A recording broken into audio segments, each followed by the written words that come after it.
caste discrimination and the struggle for equalities. Introduction. In olden days, one caste followed the same profession or work, but in our times, this is changing fast. People are engaged in different kinds of work like teaching, carpentry, pottering, weaving, fishing, farming, etc. to earn a livelihood. However, certain kinds of work are valued more than others. Activities like cleaning, washing, cutting hair, picking garbage are seen as tasks that are of less value, and people who do this work are seen as dirty. Caste discrimination. In the caste system, communities of people were placed in a sort of ladder where each caste was either above or below the other. Those who placed themselves at the top of that ladder called themselves upper caste. The groups who were placed at the bottom of the ladder were called as untouchables. These peoples were not allowed to enter the homes of the upper caste or taken water from the village wells or even enter temples. Their children could not sit next to the children of other castes in school. When some people are not allowed to do what they want to do, like acquire education or take up jobs for their choice, can say that they are facing discrimination. B.R. Ambedkar. Dr. Bhimrao Ambedkar, the first Union Law Minister of India, shares his first experience of caste-based discrimination, which took place in 1901 when he was just 9 years old. He had gone with his father in Koregaon in Maharashtra. A cart was not available to the children even though they could pay the money. All the cartmen in the station refused to take the children. They acted in a discrimination manner. As this incident shows us caste-based discrimination is not only preventing Dalits from undertaking certain economic activities, but it also denies them the respect and dignity given to others.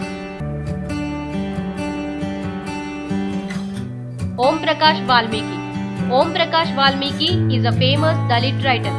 He was violated because of the way in which he treated, by picking on him and making him sweep the school because of his caste.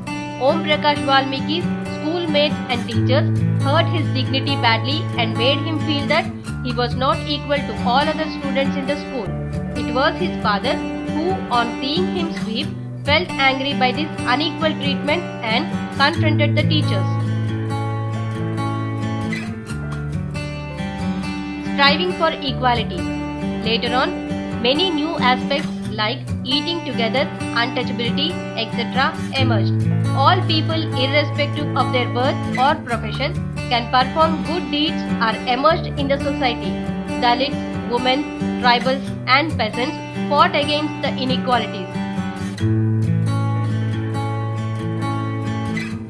Striving for equality.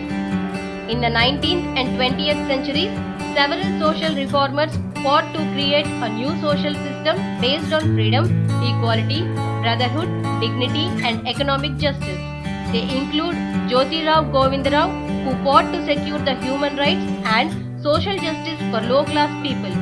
Savitribai Phule devoted her life in educating Dalits. She also started a night school for agriculturists and laborers.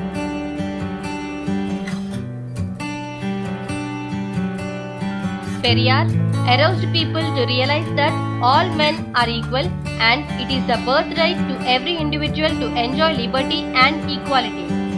Sri Narayana Guru preached brotherhood for all and fought against the ill effects of the caste system. When India became a free nation in 1947, our leaders concentrated about the different kinds of inequalities existed. Dr. Ambedkar fought for rights of the Dalits. Untouchability is seen as crime and has been legally abolished by law. The Constitution also placed responsibility on the government to take specific steps to realize the rights to equality for poor. Laws. The two ways in which the government had tried to implement the equality is guaranteed in the Constitution is first through laws and Second, through government communities. There are several laws in India that protected every person's right to be treated equally. In addition to laws, the government also had set up several schemes to improve the lives of the communities. One of the steps taken by the government includes the midday meal scheme. This program introduced in all government elementary schools to provide children with cooked lunch. Midday meal. This program has many positive effects. By this, more poor children had begun enrolling and regularly attending school. Teachers reported that earlier children would often go home for lunch and then not return to school. But now, with the midday meal being provided in school, their attendance has improved. This program also helped to reduce caste prejudice because both low and upper caste children in the school eat this meal together. In Andhra Pradesh, almost in all rural schools, midday meal is prepared by the women, members of self-help groups who are from deprived classes. The midday meal program helps to reduce the hunger of poor students who often come to school and cannot concentrate because of their stomachs are empty. Establishing equality in the society is possible only when the attitudes of the poor change.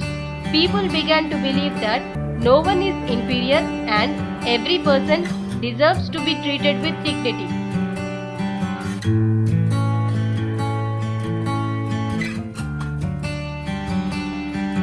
మా video గనుక మీకు నచ్చినట్లయితే like చేయండి, share చేయండి. ఇలాంటి మరిన్ని videos కోసం మా ఛానల్ని సబ్స్క్రైబ్ చేసుకోవడం మాత్రం మర్చిపోకండి. Thank you for watching.